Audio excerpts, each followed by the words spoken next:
everyone, it's Karen here. So before we start, I have some questions to ask you all. So do you know what is sustainability? What does it mean? What are the principles and pillars behind sustainability? What are the examples of sustainability are there in areas like technology, agriculture, the workplace, business or transportation? So keep watching this and you will find the answers to this.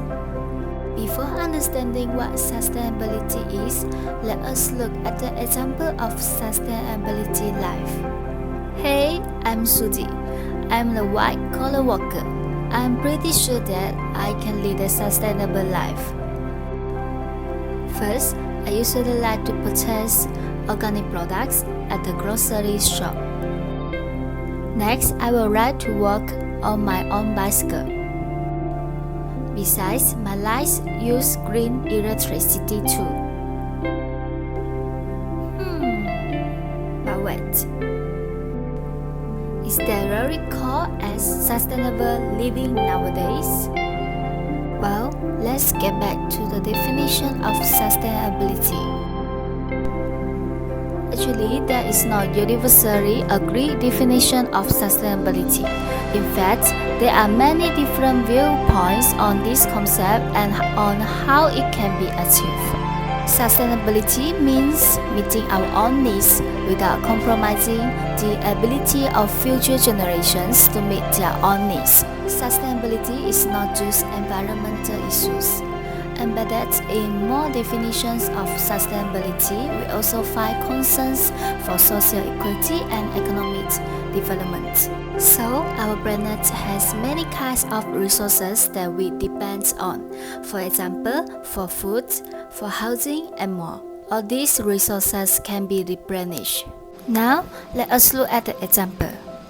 For example, you can cut down a big tree and grow up another new tree. But this only works when do it at the same rate that these systems or resources can be replenished. We call it as replacement rate.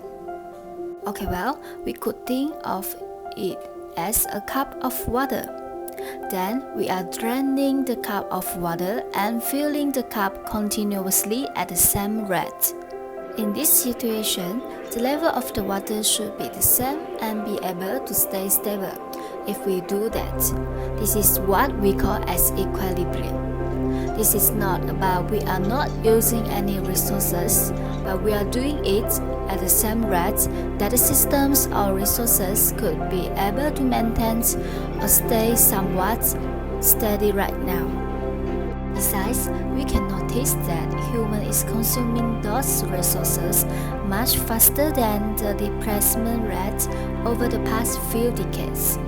This causes replacement rate can't work for sustainability. For example, we can see that forests are disappearing due to deforestation. So, we can know that all these impacts like climate change, air pollution, plastic almost fulfill the ocean and degrading the ecosystem health. These levels of impacts called as excessive consumption. Thus, sustainability is all about understanding how all of this is connected. We should understand a decision made by one person could bring big impacts to someone's life on the other side of our planet who are involved with it.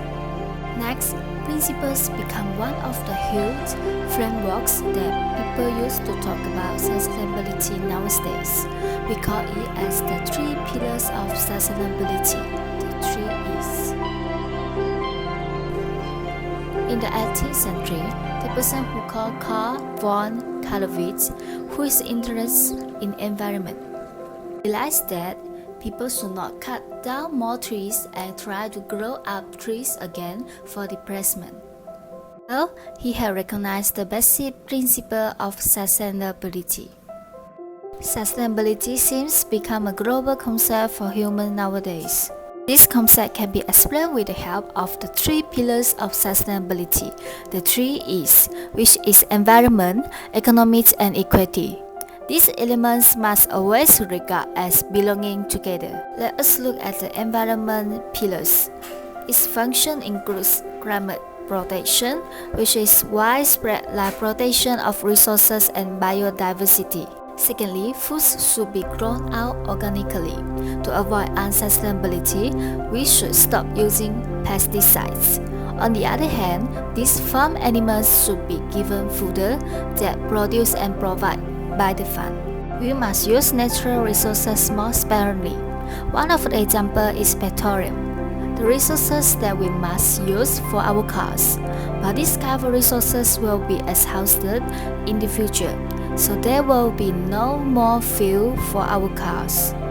For fix this issue, we must find eco-friendly resources as alternative for replacement of natural resources. The future generation will have eco-friendly cars for maintain sustainable life. Next will be the economics pillar.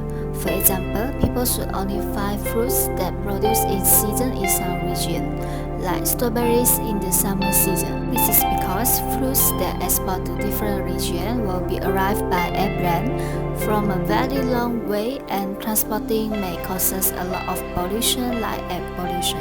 The third pillar of sustainability is equity. Social elements for equity pillars such as education and training opportunities, equality for men and women, fighting poverty and prosperity for the whole world of humanity. Okay, so now let us get back to the example at first. Suzy tries to do justice to the three pillars model. When she buys organically grown products, when she goes to her workplace by using her own bicycle, and by using green electricity. The result is yes, she really does live sustainability.